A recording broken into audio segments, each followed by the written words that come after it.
Next exam వచ్చేసి దగ్గరగా urgent ఉన్నదాన్ని మనం ఫస్ట్ చెప్దాము. ఇది ఎన్సిహెచ్ఎం జేడబ్ల్యూ అండి. ఇది ఒక ఎన్సిహెచ్ఎం జేడబ్ల్యూ. ఇది యాక్చువల్గా డేట్ అయిపోయింది, మళ్ళీ ఎక్స్టెండ్ అయిపోయింది అనమాట.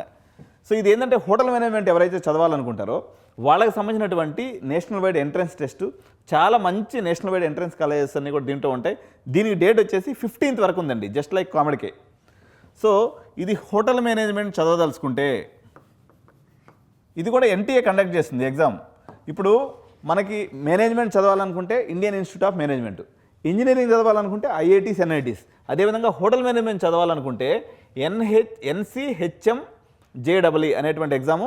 దీనికి 15th లాస్ట్ డేట్ ఉంది కాబట్టి హోటల్ మేనేజ్మెంట్ చదవాలనుకునేటువంటి పిల్లలు ఎవరైతే ఉంటారో ఈ ఎగ్జామ్ని తప్పనిసరిగా అప్లై చేసుకోండి. ఇది ఇక్కడ చదివినటువంటి విద్యార్థులకి శాలరీస్ ఎలా ఉంటాయి? ఇది చాలా అన్ప్రెస్టీజియస్ ప్రొఫెషన్ అనుకుంటున్నారు, కాదు, చాలా చాలా మంచి కాలేజ్ అండి. ఈరోజు మనకి టూరిజం, మినిస్ట్రీ ఆఫ్ టూరిజం, మన చిరంజీవి గారు అంతకుముందు మినిస్టర్గా కూడా చేసేది దీనికి. ఈ టూరిజం డిపార్ట్మెంట్ ఏదైతే ఉందో భారతదేశ వ్యాప్తంగా కొన్ని అనేక వందలాది హోటల్స్ని మెయింటైన్ చేస్తుంది. అటువంటి ప్రెస్టీజియస్ హోటల్స్లో మీకు మంచి జీతం వస్తుంది, మంచి ఆమ్దాని కూడా ఉంటుంది, ఎక్స్ట్రా పైసలు కూడా వస్తాయి దీంట్లో.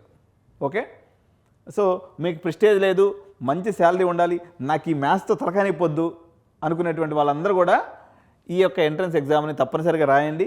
చాలా ఇంపార్టెంట్ ఎగ్జామ్.